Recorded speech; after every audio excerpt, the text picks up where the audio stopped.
hoy vamos a hablar también de pues un tema que ha ocupado las primeras planas también en días recientes, que tiene que ver con la detención en Estados Unidos del supuesto apóstol de Jesús en la tierra de la Iglesia de la Luz del Mundo. Y vamos a hablar con dos personas que conocen muy bien el tema. Una de ellas es Alejandra Aguirre, ella es reportera de la revista Contenido, hizo una investigación en el 97, ¿no? ¿Fue en el 97, Alejandra? En 1997 hizo esta investigación, está con nosotros. ¿Cómo estás, Alejandra? Bienvenida. No, al contrario, ¿cómo te va? Gracias. Bienvenida, gracias, pásale, muchas gracias. Y gracias. Felipe Gaitán, él es investigador en sociología de la Universidad La Salle. Esta es la revista Contenido, que es la revista para la que tú trabajas, Ale. Hola, ¿qué tal? ¿Cómo estás? Un placer. Bienvenido, muchas gracias, Felipe, muchísimas gracias.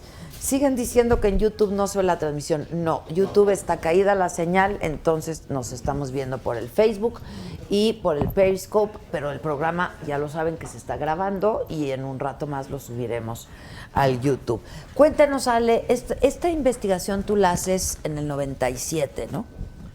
Sí, Adela, mira, en Contenido tenemos 55 años de hacer periodismo de investigación en diferentes ámbitos: religioso, científico, económico, político. No era la excepción que en 1997 nosotros tocáramos Luz del Mundo, porque había otros investigadores, compañeros reporteros que estaban sobre el tema. El tema fluyó, dio que sí, porque había abusos sexuales en las jóvenes de ese entonces, hombres y mujeres que denunciaron ante mí como medio de comunicaciones. Primero hice una investigación en México con varios investigadores para tener un marco de referencia. Una vez que llegué a Guadalajara, la primera entrevista que hice fue con el vocero de entonces, de Luz del Mundo, en hermosa provincia. Ahí le solicité su opinión, queríamos ver qué sucedía, cuál era su punto de vista. Él no quiso hablar del tema, dijo que eran puras mentiras, que lo estábamos atacando, que no era cierto lo que pasaba, pero bueno. Que es lo mismo que siguen diciendo pues, hasta la fecha, ¿no? Hoy en día. Es lo que siguen diciendo. Por cierto, qué bueno que lo mencionas, porque el actual vocero le corrimos la invitación y nos canceló y dijo que no quería venir. Pero ¿qué fue lo que tú encontraste, Ale? Tú tienes testimonio de todo esto. Pues mira, después de estar con el vocero, fui con los varios investigadores en religión y en ese momento también ya me fui con los testimonios que me relataron cómo habían sido abusados y violados sexualmente por el líder de ese entonces, que era el señor Samuel Joaquín, padre de Nazón Joaquín. Exacto. Nada más que nosotros teníamos un antecedente en Contenido, que me lo traje a colación, que fueron los terribles rivales de la Iglesia Católica. Fue un reportaje de 1992, donde ya sentábamos que Eusebio Joaquín González, llamaron el siervo de Dios, a menudo le decía a un padre: anoche soñé con tu hija, y entonces tenía que entregarle a la muchacha. Este señor es nada menos que el abuelo de Nazón Joaquín. O sea, fue el abuelo, luego el padre y ahora el hijo. Estamos hablando de una tradición. Eso nosotros lo plasmamos en ese año. 92. Este nuevo reportaje que nosotros publicamos en 1997, precisamente son los nuevos testimonios de ese momento. Mujeres que hablaron, hombres que hablaron de cómo fueron violados, de cómo eran las redes que se manejaban dentro de Luz del Mundo. Aquí quedaron plasmadas, nada más que yo, entre los recuerdos y entre la investigación, y ahora que salió otra vez Luz del Mundo. Han pasado muchos años desde entonces. Desde entonces han pasado muchos años, bien lo dices. Me acordé de un relato que no se quedó plasmado en Contenido, pues por falta de espacio a veces, Eso fue la razón principal. Este señor joven, tenía 27 años, me recibió en su casa humilde, fuera de Hermosa Provincia, porque toda la gente que sale, no puedes ya estar en Hermosa Provincia, sale a vivir a otras colonias. Este señor me recibió en su casa una tarde, platiqué con él más de 3 horas y me relató algo que era horroroso cuando me decía, es que un día, dice Samuel Joaquín, me interceptó a través de otra persona, de otra fiel que estaba en la iglesia, y me pidió que me fuera con él de vacaciones a la playa. En este momento, él me pidió que lo penetrara. Dice, yo salí asqueado, salí mal, porque era mi líder religioso. ¿En quién creía ya? Era mi siervo. En ese señor yo creía. El señor lloró horas, Adela. O sea, no te puedo decir horas.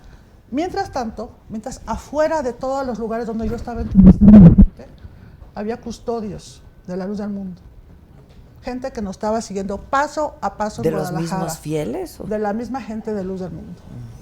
Nos estuvieron siguiendo. Me cambié 2 veces de hotel. Estuve 2 veces en Guadalajara, para ser exactos. Tuve que hacer cambios de hotel. En el segundo hotel me tuve que llevar a los testimonios, a estas mujeres, a mi habitación para que pudieran relatar tranquilamente, porque afuera yo tenía a la gente abajo del lobby. Yo bajé a las 12 de la noche y ahí estaba la gente esperando. Se fueron ya al amanecer, con una hora que prudente que pudieran irse estas mujeres. Pero me relataban horrores de lo que estaban viviendo. ¿Cuántos testimonios pudiste recoger, Ale? En ese entonces recogí más de 5 o 6 testimonios. Un matrimonio que, por ejemplo, me dijo en concreto, nosotros sabíamos de todo lo que estaba pasando, a nosotros nos hicieron casarnos, me eligieron con quién me iba a casar. Finalmente fue el matrimonio convenido y estábamos a gusto. Dice, pero de mis hijas no quiero que ninguna pare ahí en las garras del líder, por eso estamos afuera. Ese día subí en un departamento humilde, platicamos, todo. Pero esta gente había perdido a su líder. Y es gente que logró salir, ¿no? Que logró salir, pero hay muchos otros que no. Felipe, ¿qué sabemos de esta religión? Bueno, la Iglesia de la Luz del Mundo, Columna del Dios Vivo, es el nombre completo. Es una iglesia histórica en este país, nace en 1926, en el contexto de la Guerra Cristera. Eusebio Joaquín, el hermano varón, el fundador, el abuelo, fue militar callista. Y entonces, recordemos que Guadalajara y el occidente y el Bajío básicamente es una zona católica con mucha fuerza. Pensar impulsar una iglesia distinta es esta idea política de generar un cisma en la Iglesia Católica, un poco al estilo inglés, en este caso con la Iglesia Anglicana. Tuvo mucho soporte el caso de Eusebio Joaquín en esta región. 7 hectáreas al oriente de la ciudad funda esta colonia, la hermosa provincia, y uno se fija que son los nombres bíblicos. Aquí hay una diferencia con el tema de otras iglesias evangélicas, otras iglesias cristianas, es que el líder no es un pastor más. El líder es el apóstol. Es el apóstol. No es un pastor, es el apóstol. Es el representante. El representante de Cristo de Dios, en la tierra. Uno más de los seguidores, no es uno más, es el pastor, el apóstol de la iglesia como tal.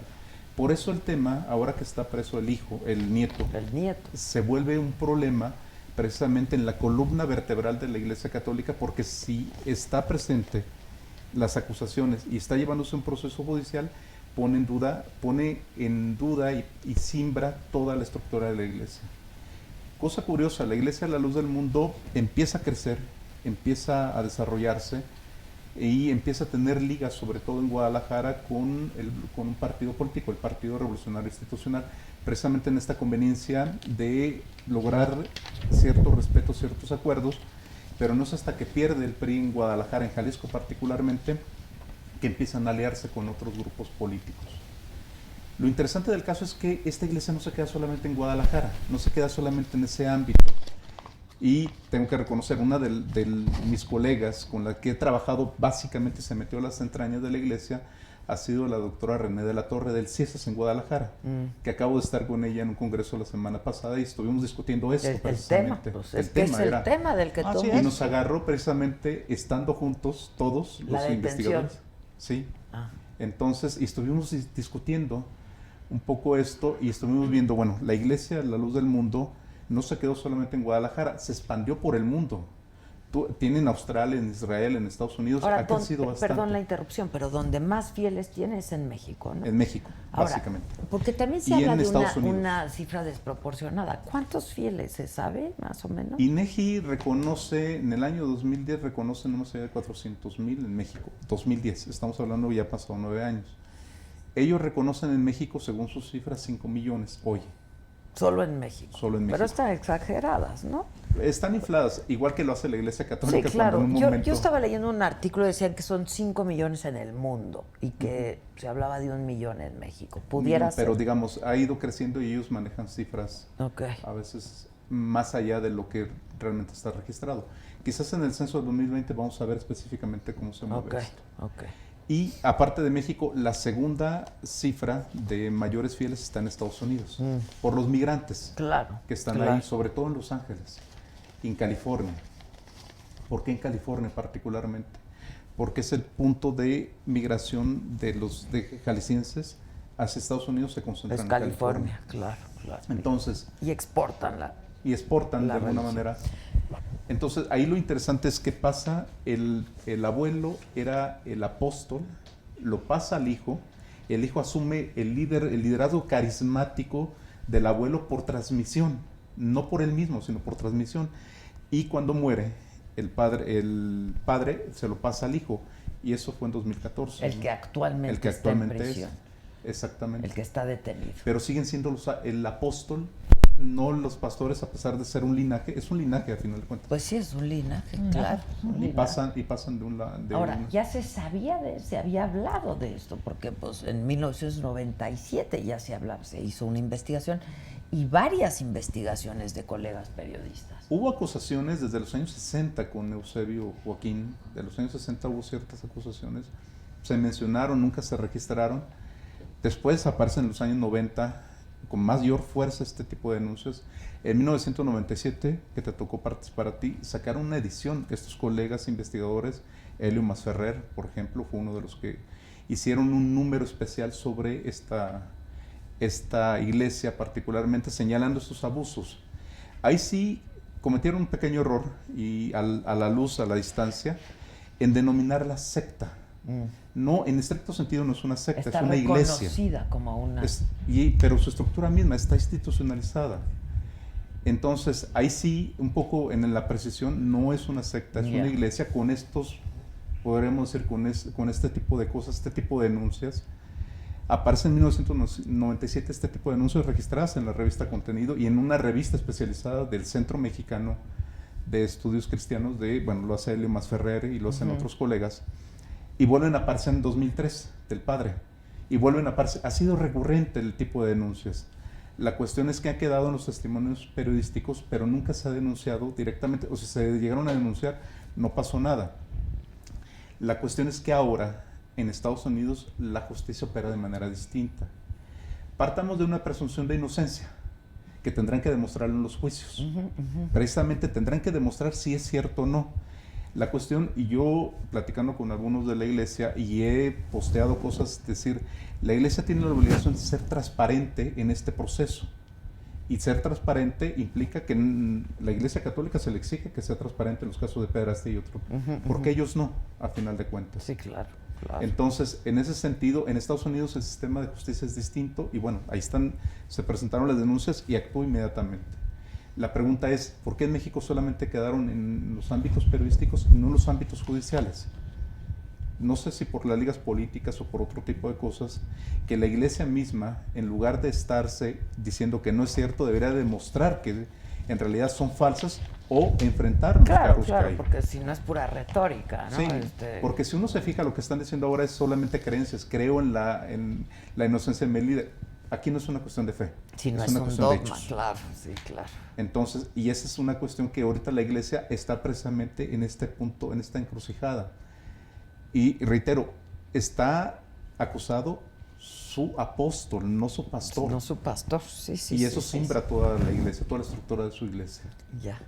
¿Tú recibiste algún tipo de amenazas o después de la publicación, durante el ejercicio periodístico de esta investigación? Me dices, pues estabas todo el tiempo con toda la hostilidad y la persecución en todo Guadalajara. Una vez que fue publicado, que llegó la publicación a Guadalajara, Luz del Mundo compró todos los ejemplares de contenido.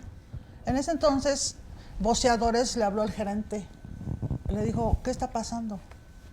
Y lo que estaba pasando es que Luz del Mundo compró todos los ejemplares para que la feligresía no se enterara de lo que estaba pasando en Guadalajara. Ese es el mecanismo de esta organización. La única cuestión es que ahora, en 2019, no pueden tener ese tipo de efecto, comprar, porque las redes, sí, claro, ya eso es muy poroso claro, mantener el control sobre eso. Claro.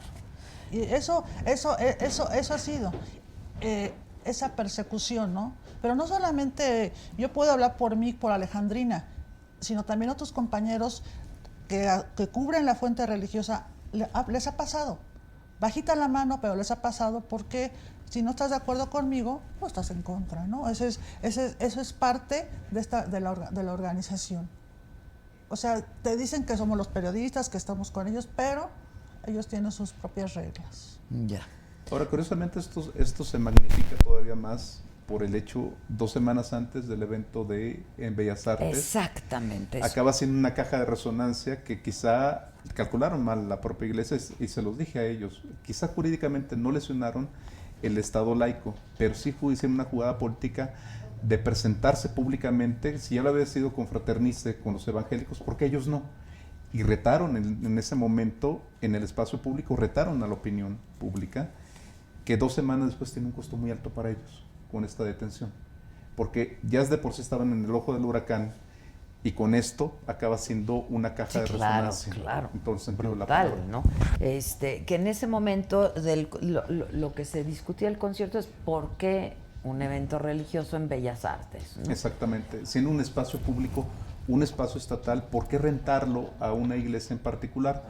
Técnicamente fue una obra de teatro, El Guardián del Espectro. Sí, bueno, pero son esos argucias legales que yo les dije, bueno, para platicar que con hubo ellos. hasta sermón, si me permiten la palabra, ¿no? En Sí, un a final de principio, o sea, cuentas. sí, claro. Fue, para mí fue una actitud un poco, digamos, egocentrista, decir, también nosotros estamos presentes aquí. Como confraternista estaba jugando en ese sentido, porque ellos no, pero no calcularon que la repercusión que tuvo 2 semanas después el hecho de su detención con Azonarón, con todas estas denuncias, y que lo que tú registraste en la página de contenido fue del padre, y faltaría lo del hijo. Claro. Entonces, ha sido consecuente. Las denuncias sexuales, que pueden ser denunciadas o no, las denuncias están ahí, han sido de manera estructural, es decir, han sido repetitivas en el largo del tiempo. 60, me imagino, en los 70 se mantuvo interno, 80 igual, 90 explota hacia afuera. También por la propia presencia de la iglesia. Recordemos que en el 92 se dio el cambio de régimen en este país, cuando Carlos Salinas de Gortari reforma el artículo 130 y le da reconocimiento a las iglesias, y es ahí donde las iglesias entran y entonces exigen su registro, y una de ellas fue la Luz del Mundo. Y entonces, en esta visibilidad, la iglesia La Luz del Mundo también, en ese sentido, aparece su lado oscuro, que en este caso son estas denuncias de abuso. Fíjate, Massive Caller nos hizo favor de hacer ayer mismo esta encuesta y dice, ¿pertenece usted o tiene algún conocido familiar que pertenezca, a la Iglesia de la Luz del Mundo? Solamente un 12.2% dijo que sí, el 87.8% dijo que no. A otra pregunta, el líder de la Iglesia La Luz del Mundo fue detenido en California acusado de abuso de menores. ¿Cree usted que el líder de la Iglesia Luz del Mundo, Naasón Joaquín García, sea culpable o inocente de los cargos de abuso de menores? El 83.9% cree que es culpable. Y el 16.1% y si le preguntaras dice que en la no. feligresía dentro de la iglesia, la proporción se invertiría. Absolutamente. Te dirían que el 80 y que tantos está que de acuerdo que es inocente. Claro. ¿Qué partido político en México, esta otra pregunta, cree que apoya a la Iglesia La Luz del Mundo? El 26.5% dice que Morena, y muy probablemente por el evento, ¿no? En Bellas Artes, al que fueron pues algunos morenistas, ¿no? Y curiosamente Morena no está tan ligado a la... Está más el PRI, que dicen 24.2%, Sí. al PAN 17.5%, otro partido 8.4% y a ningún partido 23.4%. Ahora, ¿quién sabe si en la actualidad haya un partido atrás de la Iglesia, no? No, ellos, no hay un partido atrás de ellos, sino que ellos son actores políticos. Esa es la diferencia, o sea, no hay un partido, más bien ellos durante mucho tiempo lo que hicieron fue apoyar al Partido Revolucionario Institucional a cambio de servicios, a cambio de ciertas cosas. Ya.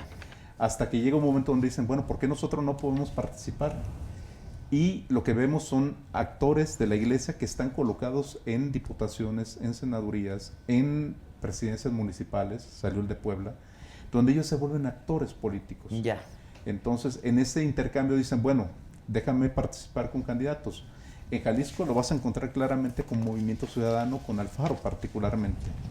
Cuando él estuvo en la presidencia municipal de Guadalajara, 1 o 2 regidores eran parte de la Iglesia. Es decir, no hay un partido atrás. Ellos mismos son actores políticos. Lo que no significa que Alfaro sea... No, son arreglos políticos. Exactamente, exactamente. Hasta con el PAN, que es de una ideología más católica, también tuvieron arreglos. Ahora, ¿qué diferencia la Iglesia Luz del Mundo a otras religiones? Esa ha sido una católicas, discusión y se dio hace poco, esta discusión sobre qué es la Iglesia La Luz del Mundo. Y uno revisa el catálogo de INEGI y lo va a encontrar con que es una iglesia cristiana de raíz evangélica. Y entonces en las redes sociales, entre las propias iglesias evangélicas decían, no es evangélica, pero sí es evangélica, es de corte pentecostal. Particularmente esta cuestión de la vivencia del Espíritu, en este caso de Jesucristo, a partir de su apóstol y demás, tienen esta cuestión particularmente que es una iglesia de corte evangélico. Distinta, nacional, por supuesto. Pero las otras iglesias intentan como desmarcarse de ella. Pero es una iglesia con estas características, una iglesia evangélica, nacional, mexicana, pues, particularmente sui generis dentro del contexto de las iglesias evangélicas, pero institucionalmente más fuerte que las iglesias evangélicas. Porque las iglesias evangélicas son grupos pequeños, comunidades pequeñas. Esta es una institución, en todo sentido de la palabra. Y curiosamente... Se maneja como institución. Es una institución en todo el sentido de la palabra, pero tiene una combinación interesante, porque tiene una parte institucional con un carisma que se ejerce de manera vertical, y eso la hace sui generis en muchos sentidos. Entonces, en el catálogo de INEGI lo hicieron quizá más por presión de la propia iglesia de colocarla en otra identificación, y eso ha servido para que las otras iglesias evangélicas y cristianas digan, no es de nosotros en este momento. Claro, ya. Entonces, ya. Ahora, tú hablabas de hombres y mujeres abusados. ¿Los testimonios que recogiste fueron tanto de hombres como de mujeres, Alejandra? Así es. Mujeres y ¿Cómo hombres. diste con ellos? Pues ¿Cómo no di debió con- de haber sido fácil, ya hace más de 20 años. Fue un caminar como detective privado. Fue caminar a través de los investigadores, números telefónicos y sobre todo que en este momento, a tantos años, yo creo que les agradezco a esa gente. Esa gente que se atrevió a contar una situación tan delicada que no les pueden decir que no sea cierto. Pero nunca presentaron una denuncia formal. La gente decía, yo presenté denuncia ante la autoridad. Y como dice el maestro, hay investigaciones periodísticas, hay denuncias ante las autoridades, pero el Estado mexicano o el gobierno o las instituciones no hicieron nada por estas víctimas. Ni siquiera se asomaron a ver si era cierto. Pero estas víctimas, yo las contacté, yo estuve en sus casas, estuve con ellas, y de veras, ahorita les agradezco a esta gente porque hablaron a lo mejor de cosas tan íntimas, como puede ser un abuso, una violación. Lloraron, gimieron, fue algo bastante. Y después he reflexionado con los años que el problema no es que crean. Esta gente, por ejemplo, tienen una tradición de creer en el Antiguo Testamento. Ellos no usan el Nuevo Testamento, ellos se van con el Antiguo Testamento. Está bien.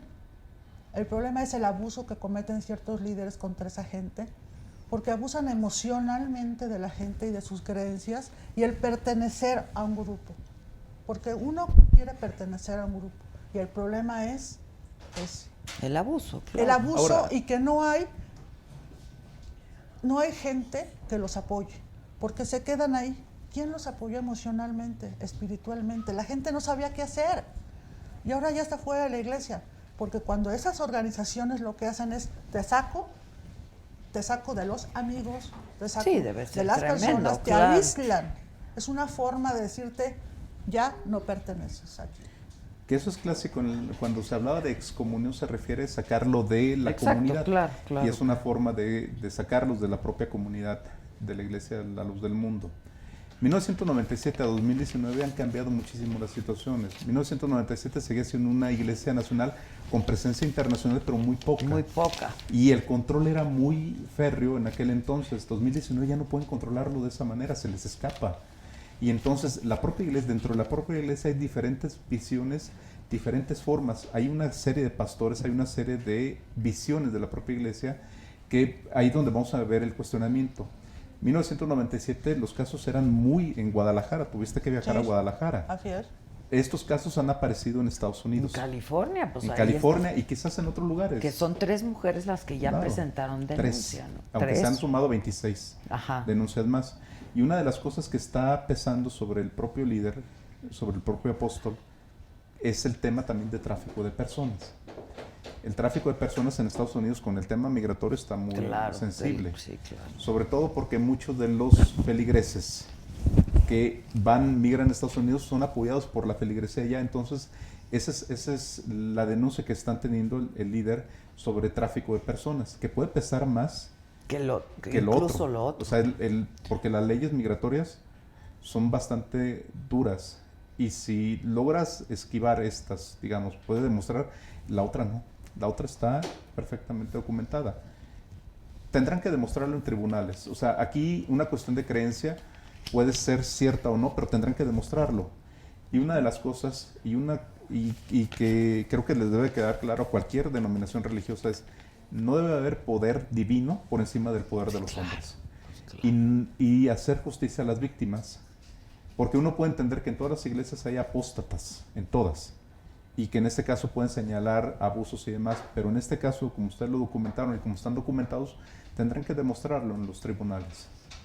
Lo que sí es preocupante, en este caso de la Iglesia de la Luz del Mundo, es el líder está sujeto a un proceso judicial por ciertos delitos, pero no se puede meter y estigmatizar a toda la comunidad, toda esa comunidad de hombres y mujeres que están dentro de la iglesia, que son hombres o mujeres de buena fe, estigmatizarlas. Como pasa con la Iglesia Católica y como cualquier otra institución de este tipo, ¿no? Pero estamos viendo este proceso ahorita precisamente, y es también la propia iglesia para defenderse. Lo que pasa es que se ha satanizado a partir de esto esta iglesia, ¿no? Esta institución. Porque pareciera que son todos y son todas. Ahora, ¿qué otra práctica tiene esta iglesia? Yo por eso te decía, a diferencia de otras religiones, ¿qué otra cosa? Porque al parecer aquí no es la palabra de Cristo la que es la palabra del apóstol la que vale, ¿no? Sí. Más que la palabra de Cristo, pues. Ellos, bueno, en su dinámica interna lo que tienen es una separación entre hombres y mujeres. Los hombres son los que pueden leer la Biblia, las mujeres no. Las mujeres tienen una vestimenta por recato y decencia, falda larga, el velo y demás. Digamos, es lo más evidente. Uno identifica inmediatamente quien pertenece a la iglesia bajo esta vestimenta. Una de las cosas es que ellos cada año tienen la celebración de la cena, Santa Cena. de la Santa Cena. En agosto particularmente, donde se reúnen y donde el apóstol preside esa ceremonia, precisamente como encarnación del apóstol, preside esta cena como una reminiscencia al Antiguo Testamento, es decir, volver a la comunidad. Ellos tienen una creencia, no creen en la Trinidad como lo hacen los católicos, sino solamente en la presencia de Cristo. No está el Espíritu Santo, por supuesto que no. Dios a través de Cristo está y el mandato hacia el apóstol directamente. Esas son las diferencias que hacen y lo que intentan es regresar al principio primitivo o primario del cristianismo. Ya. ¿Y había algún otro tipo de abuso más allá del sexual a las mujeres, por ejemplo, Alejandrina? Yo creo que en el momento que a las mujeres decían con quién casarse ya era un abuso. Las mujeres estaban precisamente, como dice el investigador, sometidas a lo que le dijera el hombre. Las mujeres estaban dedicadas, muchas de ellas al hogar en ese entonces. Era difícil que las mujeres salieran a estudiar. Las tenían con mínima información de lo que estaba pasando. Es gente humilde. No, hermosa provincia, no se la imaginen una colonia media, de clase media. No, es una colonia pobre, cerrada a la gente. Tú no puedes entrar de que ya llegué, ya vine, Adela. No, hay que llevar una cadena, pasas a ver quién eres. Y si llega uno como está vestida, pues menos entra. Ese es el corazón, digamos. Es el ahí corazón, está el corazón. Y ahí están reunidas Ese es el en las calles históricas. Y uno nota la diferencia cuando pasas de la colonia popular a la colonia Hermosa Provincia, se nota inmediatamente la diferencia. El tipo de casas, el tipo de estructura, el tipo de... Durante muchos años en Guadalajara, yo soy de Guadalajara y crecí en ese entorno. En los años 90 ellos tenían una luz, un rayo láser que pasaba la ciudad completo. Entonces todo el mundo en la noche veía un rayo láser. Y entonces, preguntando con ellos, decían, es que mostrando la luz material hacemos que se acerquen a la luz espiritual. Una estrategia de mercadotecnia. Claro, mercadotecnia sí, pura. Pero se nota claro, la diferencia. Claro. En agosto notas la cantidad de gente que va a la celebración de la Santa Cena. Pero es una celebración también que tiene con una parte política. Sí. Porque invitan a los políticos más renombrados. No solamente es el ¿Que pueblo. practican esa religión o no necesariamente? No necesariamente. Ya. Son convocados. Son Van estas los ligas, fieles, estos arreglos van los políticos. fieles de diferentes puntos y van políticos que no comulgan con ellos, pero que son invitados. Ya. Está como ahora en el caso de el Bellas Artes, estuvo Martí Batres, pero no es de la iglesia, o sea, son dice que no, arreglos. él dijo que no No. tiene. Ahora, ¿han acumulado riqueza esta iglesia? ¿Tienen recursos? Sí, eso sí. Uno lo ve en las propias construcciones y en la arquitectura de la iglesia. En parte ha sido los propios fieles los que aportan, otras veces ha sido esta parte de lograr acuerdos de servicios, de estructuras y demás. Digo, algunas otras iglesias también lo buscan, pero en ellos es bastante evidente en el tipo de arquitectura. Una arquitectura entre oropel, entre esta parte majestuosa y demás. Y quizá lo emblemático sea el Templo de la Luz del Mundo en Guadalajara, pero hay particularmente un templo que llama la atención, que es en la intersección de la carretera de León y Silao. El templo frente al Cristo Rey de Guanajuato, en el corazón del Bajío del catolicismo Del cristiano. mexicano y mundial. Ahí está una de las iglesias. Ya. Y no fue que se les ocurrió hacer esa iglesia ahí, lo hicieron precisamente Sí, como claro, una forma. claro. No es de casualidad. Sí, sí. claro. Entonces tienen una riqueza, sí, acumulada durante muchos años por una feligresía que está creciendo. Tienen terrenos, tienen construcciones, por supuesto que también, pero son muy evidentes.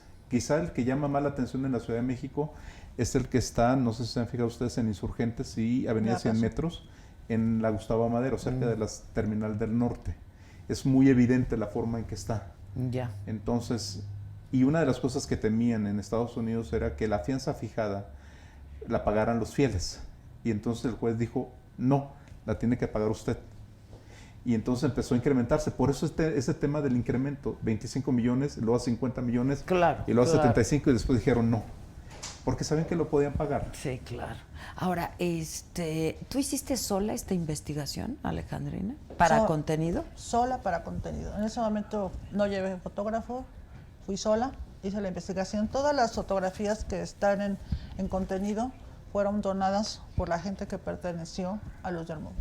Ellos me proporcionaron material fotográfico. Yo estuve sola en esa investigación 2 veces en Guadalajara y estuve ahí con ellos. Pues sería interesante la publicación de nuevo, ¿no? Del artículo, pues. Ya veremos, pero sí ha sido... Yo lo tenía como que olvidado, pero ahora resurgió con todo esto.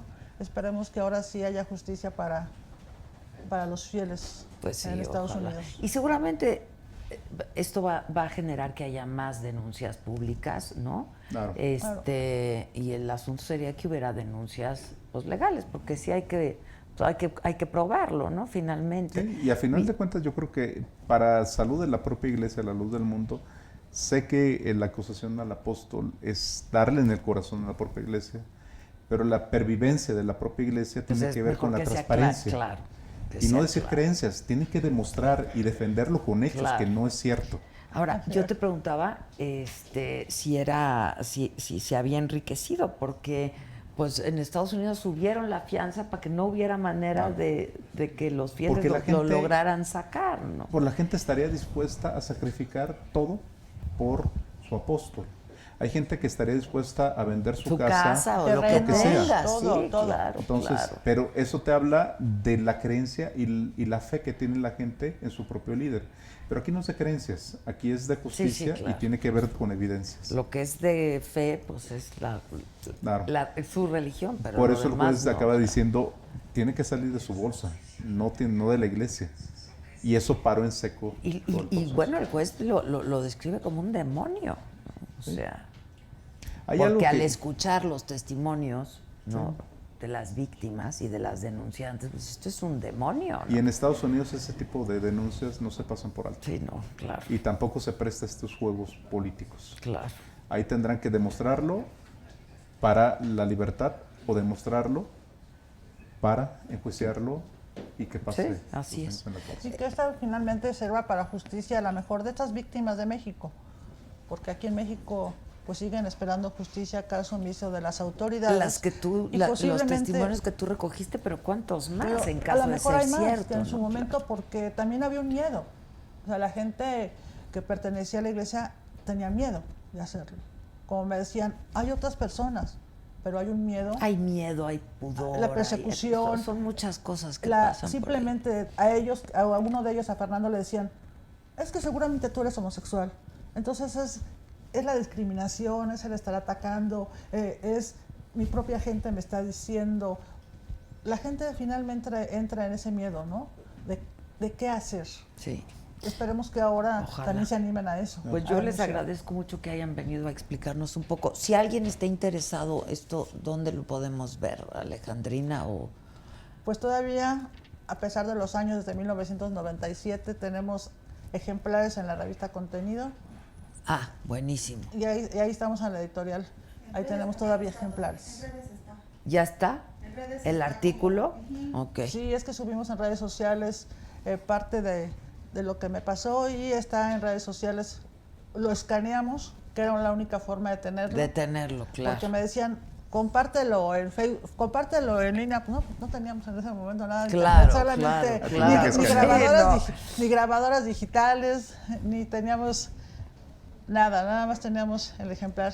Pues aquí está, es Los Hermanitos de la Luz, Ángeles o Demonios, es de octubre de 1997. Alejandra o Alejandrina Aguirre hizo esta investigación y yo te agradezco mucho que hayas estado con nosotros. De nada, y a ti mucho, ustedes. Felipe Gaitán, muchas gracias. No, muchas gracias. Y pues seguramente esto va a dar mucho de qué hablar, entonces seguiremos en contacto y lo leeremos con mucha atención y con mucho interés. Gracias. Muchas gracias. Al contrario, gracias a ustedes. Muchas gracias. Bravo. Sí, aplausos. ¿Que dónde lo pueden comprar? Pues en Contenido, ¿no? Yo creo. Sí, en Contenido. En Contenido, ¿no? Muchísimas gracias, les agradezco muchísimo que hayan venido con nosotros, Felipe. Muchas gracias.